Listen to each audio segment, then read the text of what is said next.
Hello, नमस्कार दोस्तों। आप सभी का एक नई वीडियो में बहुत बहुत स्वागत है। दोस्तों, आज के इस वीडियो में हम जिस कंपनी के बारे में बात करने जा रहे हैं उसका नाम है टारसन्स प्रोडक्ट्स लिमिटेड।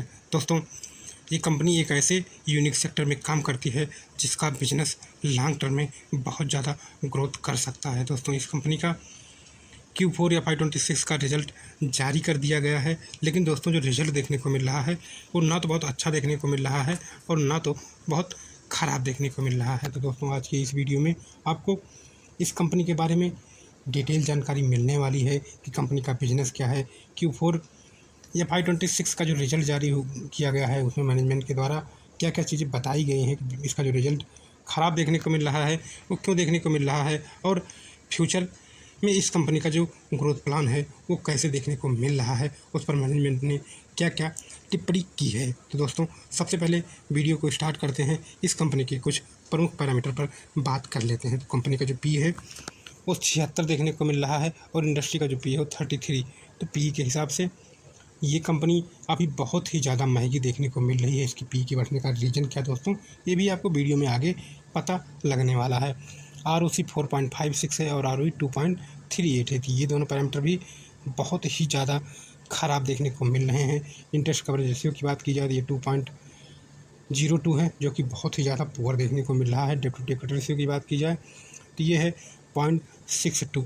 ये बहुत अच्छा भी नहीं है, बहुत ख़राब भी देखने को नहीं मिल रहा है। तो दोस्तों, यहाँ पर हमने अभी तक जितने भी पैरामीटर की बात की है उनमें से ज़्यादातर आपको अच्छे देखने को नहीं मिल रहे हैं। दोस्तों, यदि कंपनी के प्रमोटर के प्लेज परसेंटेज की बात की जाए तो यहाँ पर कंपनी के जो प्रमोटर हैं उनका कोई भी स्टेक प्लेज नहीं देखने को मिल रहा है। तो दोस्तों, इस कंपनी के जो पैरामीटर हैं वो अच्छे देखने को नहीं मिल रहे हैं। उसके पीछे रीज़न क्या है और आने वाले समय में क्या इनमें सुधार हो सकता है या नहीं हो सकता है, कंपनी का बिजनेस क्या है, कैसे कंपनी काम करती है, इन सब के बारे में आपको इस वीडियो में डिटेल जानकारी मिलने वाली है। तो वीडियो में अंत तक बने रहिएगा और यदि आपने अभी तक चैनल को सब्सक्राइब नहीं किया है तो प्लीज़ ध्यान से चैनल को सब्सक्राइब कर लीजिए। अब हम आगे बढ़ते हैं वीडियो में और बात करते हैं कंपनी के बिजनेस के बारे में। दोस्तों, टारसन्स प्रोडक्ट लिमिटेड एक भारतीय कंपनी है जो लैब में इस्तेमाल होने वाले प्लास्टिक लैब वेयर वैज्ञानिक उपकरण बनाती है। कंपनी की शुरुआत 1983 में हुई थी और इसका मुख्यालय कोलकाता में है।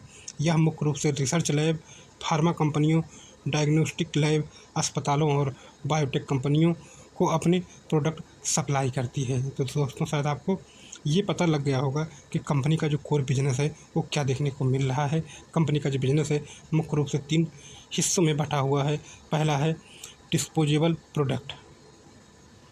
इसमें pipette tip, centrifuge tube, CPR tube, cryo vials, प्लेटी डिस्पेज आदि आते हैं। ये प्रोडक्ट एक बार उपयोग होने के बाद फेंक दिए जाते हैं और लैब में रोज़ाना बड़ी मात्रा में इस्तेमाल होते हैं।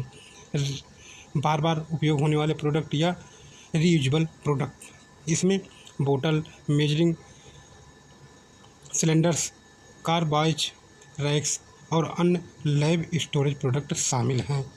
तीसरा है benchtop instruments and equipment. Company कुछ वैज्ञानिक उपकरणों जैसे सेंट्रीफ्यूज, पिप्टोर्स और लेबोरेटरी इक्विपमेंट भी बनाती है। टारसल भारत की प्रमुख लैब बियर कंपनियों में से एक मानी जाती है। कंपनी के पास 1700 प्लस और 300 से ज़्यादा प्रोडक्ट कैटेगरी है। इसके product molecular, biology, cell culture, genomics, proteomics and immunology जैसे एडवांस रिसर्च फील्ड में उपयोग होते हैं। कंपनी की सबसे बड़ी ताकत इसकी हाई प्रिसीजन मैन्युफैक्चरिंग और ऑटोमेशन है। इसके कई plant ISO 8 clean room standard पर चलते हैं, जहां कंटेनमेंट्स को बहुत कम रखा जाता है। Company medical grade plastic resin का उपयोग करती है, जिससे प्रोडक्ट की प्योरिटी और क्वालिटी बनी रहती है। टारसन की मैन्युफैक्चरिंग फैकल्टी मुख्य रूप से पश्चिम बंगाल में स्थित है।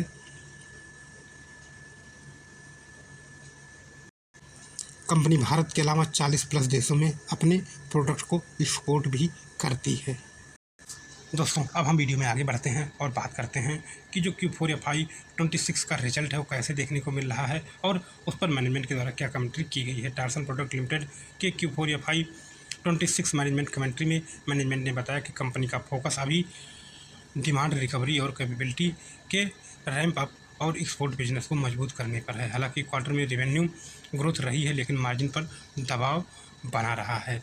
मुख्य हाईलाइट की बात की जाए Q4 FY26 में कंसोलिडेटेड रेवेन्यू लगभग 121 करोड़ रहा है जो ईयर वाइज ईयर 7% बढ़ा है, लेकिन नेट प्रॉफिट घटकर 4 करोड़ रहा है क्योंकि डिप्रिसिएशन, इंटरेस्ट कॉस्ट और ऑपरेशन एक्सपेंस बढ़े हैं। इन तीनों के बढ़ने के कारण कंपनी का जो नेट प्रॉफिट है वो बढ़ा है। कभी कभी क्या होता है दोस्तों, जब कंपनियां कोई नई मैन्युफैक्चरिंग यूनिट लगाती हैं तो वहाँ पर जो खर्चा होता है वो डिप्रिसिएशन कास्ट में लेकर चली जाती हैं, जिसके कारण ये बढ़ जाता है तो कंपनी का जो नेट प्रॉफिट होता है उसमें गिरावट देखने को मिलती है। मैनेजमेंट के अनुसार पांचाल और आटा की नई फैकल्टी से 2027 में रेवेन्यू कंट्रीब्यूशन शुरू होने की उम्मीद है। दोस्तों ये दोनों यूनिटें अभी Q4 FY27 में ऑपरेशनल स्टार्ट हुआ है और आने वाले समय में यानी FY27 में इससे रेवेन्यू कंट्रीब्यूशन मिलना शुरू हो जाएगा। अभी इन प्लांट के शुरुआती खर्च मार्जिन को प्रभावित कर रहे हैं लेकिन लॉन्ग टर्म में यही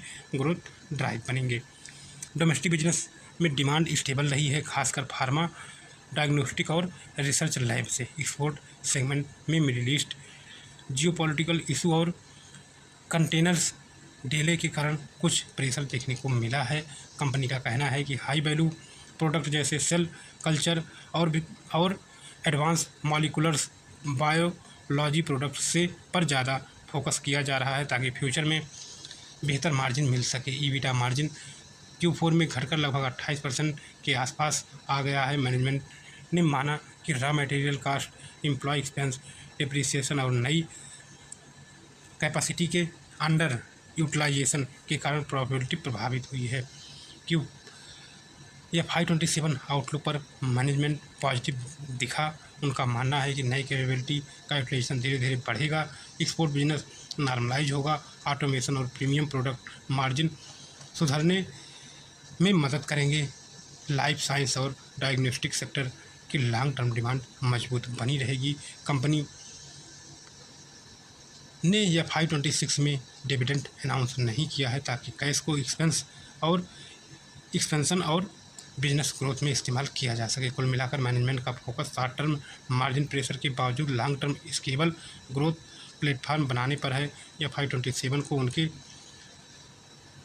ट्रांजिएंट ईयर बताया है, यानी आने वाला समय कंपनी के लिए बहुत महत्वपूर्ण होने वाला है, जबकि FY28 से नई कैपेसिटी का बड़ा फ़ायदा मिलने की उम्मीद है। तो अभी यहाँ पर शायद आने वाले एक साल तक इसमें कम ग्रोथ देखने को मिले, लेकिन दोस्तों उसके बाद यहाँ पर एक बड़ी ग्रोथ देखने को मिल सकती है। दोस्तों यदि P&L की बात की जाए तो मार्च 2021 में कंपनी की इनकम 229 थी, उसके बाद 301, 296 यहाँ गिर गई, फिर 293 और अभी मार्च 2026 में 423, यानी अभी अपने ऑल टाइम हाई के आसपास ये देखने को मिल रही है कंपनी की इनकम। ऑपरेटिंग प्रॉफिट की बात की जाए तो ऑपरेटिंग प्रॉफिट 2021 में 45% था, फिर 51%, 34, 28 और अभी भी 28 देखने को मिल रहा है, यानी यहाँ पर जो कंपनी का ऑपरेटिंग प्रॉफिट है उसमें गिरावट देखने को मिल रही है। नेट प्रॉफिट की बात की जाए तो 2021 में 69 था, उसके बाद 101, 43, 30, 14, तो अभी यहाँ पर आप देख सकते हैं कि कंपनी का जो नेट प्रॉफिट है उसमें एक बड़ी गिरावट देखने को मिल रही है। Compound sales growth, compound profit growth और रिटर्न ऑन इक्विटी, ये सभी के सभी पैरामीटर बहुत ही ज़्यादा ख़राब देखने को मिल रहे हैं। ख़राब क्यों है इसके पीछे मैनेजमेंट ने अपना कमेंट है वो बता दिया है।